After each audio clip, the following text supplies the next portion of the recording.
पूर्ण परमात्मा पाप कर्म दंड को भी काट सकता है। अभी तक जिस भी संत व महापुरुष से मिले उन्होंने यही बताया कि पाप कर्म फल भोगने से ही समाप्त होगा। वो प्रभु कौन है जो पाप कर्म को काट देता है, वो काल के बंधन से छुड़वा देता। जगत गुरु तत्वदर्शी संत जिनको दीक्षा प्राप्त हो चुकी है उसके परिवार के अंदर एक मिनी आश्रम बन गया।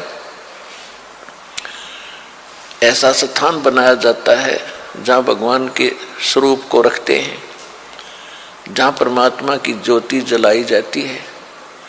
सभी उठकर वहाँ प्रणाम करते हैं। सुबह और शाम दोपहर को भगवान की चर्चा चलती है, रमैणी होती है, आरती होती है, सुबह के नित्यनेम होते हैं। फिर दिन में जब भी टाइम लगता है कोई मंत्र कर रहा है, कोई सिमरन सतनाम का कर रहा है, तो कितना माहौल बदल गया। ना उसमें बकवाद बतलावा हो, वो न बोला वो न बोला उसका नाश होगा, उनका ऐसे नुकसान होने वाला है, वो ऐसे गलती करते हैं। तो इस तरह की बकवादें बतला के उस परिवार उस घर के अंदर हम ये कुविचार छोड़ देते थे। फिर वो कुविचार हमारे मस्तिष्क में टकराते रहते थे, हमें डिस्टर्ब रखते थे, शांति नहीं होने देते हैं। और जब परमात्मा की महिमा और अमृतवाणी जब स्टार्ट होती है तो कुविचार ऊपर चले जाते हैं और सुविचार उस घर में धीरे धीरे स्थापित होने लग जाते हैं। फिर घर में शांति शुरू हो जाती है। ये तरीका है। अब कहीं भी परमात्मा की चर्चा नहीं। सुबह उठते या तो न्यूज़पेपर पढ़ देंगे जिनमें कोरी झूठ बकवाद भर रखी होती है, समाचार पत्र, या टीवी चलाएंगे समाचार सुन लेते हैं, सारे दिन बकवाद गड़े, या फिर फिल्म देखेंगे। तो जब तक प्राणी के पूर्व जन्म के शुभ संस्कार चलते हैं तब तक वो कुछ भी करता रहे, और सपने में भी भगवान याद ना करो उसको सारे सुख मिल रहे होते हैं। तो संसार ये देखता रहता है, भगत भी डिस्टर्ब हो जाते हैं कि हम भक्ति भी कर रहे हैं, हमें आपत्तियों का फिर भी कोई ना कोई सामना करना पड़ जाता है, और दूसरा व्यक्ति सारा दिन बकवाद करते हैं, शराब पीते हैं, ताश खेलते हैं, राजनीति में बड़े रहते हैं, और कोई भी बुरे काम की कोई टाल नहीं उनके, और वो फिर भी सुखी है। तो इसको देखकर विचलित ना होना, परमात्मा के बताए इस पॉइंटों को, बिंदुओं को ध्यान से सोचना। कहते वो पिछले जन्म के पुण्यकर्मी प्राणी हैं, और जब तक उनके पुण्य चलेंगे वो कितने को वध करो उनको कोई हानि होने वाली नहीं है। और जब उनके पुण्य समाप्त होंगे फिर पाप कर्मों का दौर शुरू होगा। फिर देखना उनके घर में के कहर टूटेंगे।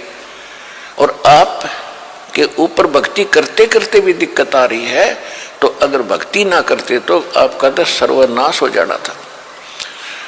विचार कीजिए, जैसे आप जी ने सर्दी के मौसम में कंबल ले रखा है या स्वेटर पहन रखी है और सर्दी फिर भी लग रही है, तो ये ना सोचना कि आप उस स्वेटर ने आपका बचाव नहीं कर रखा।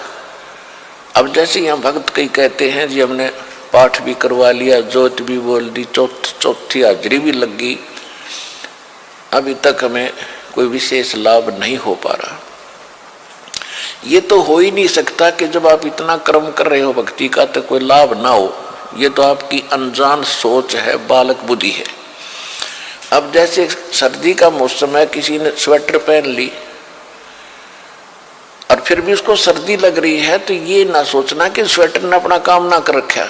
स्वेटर अपना काम कर रही है, लेकिन सर्दी अधिक है तो उसके लिए जर्सी और पहन ले ऊपर के, और उसके बाद भी सर्दी महसूस हो रही है तो कंबल ओढ़ ले। यानी ये नहीं है कि ये कहना कि मैंने जर्सी भी पहन ली फिर भी सर्दी का लग रही हाथ पैरों को। तो ये तो अनजान व्यक्ति कहेगा जिसने इस प्रोसेस का पता नहीं, भगवान के मार्ग का ज्ञान नहीं।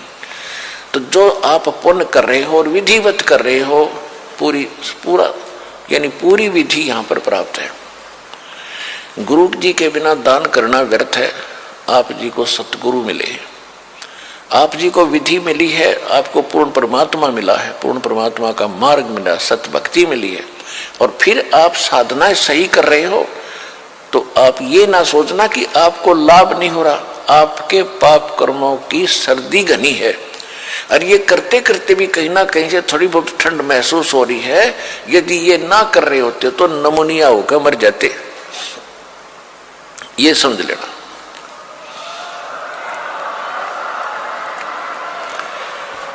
तो इस तरह आप जी ने अपने इस भक्ति सफर को डिस्टर्ब नहीं होने देना, जो मार्ग बता दिया इस पर चलते रहना, घर पहुंच जाओगे, सारे सुख होंगे, यानी अपने सतलोक चले जाओगे और यहां भी राहत बहुत मिलेगी।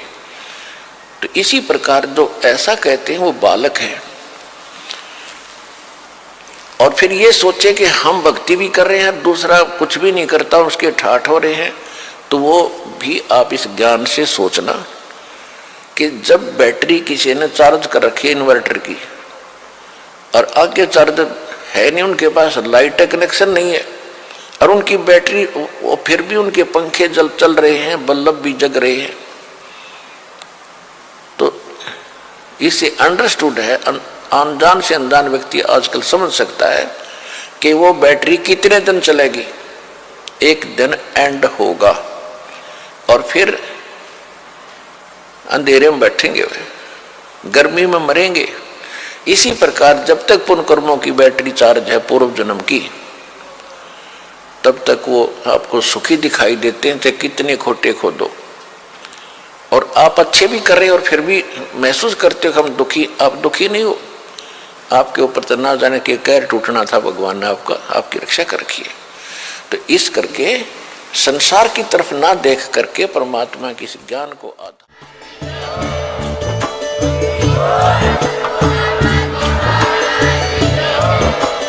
आप सुन रहे थे जगत गुरु तत्वदर्शी संत रामपाल जी महाराज जी के मंगल प्रवचन। अधिक जानकारी के लिए विजिट कीजिए हमारी वेबसाइट www.jagatgururampal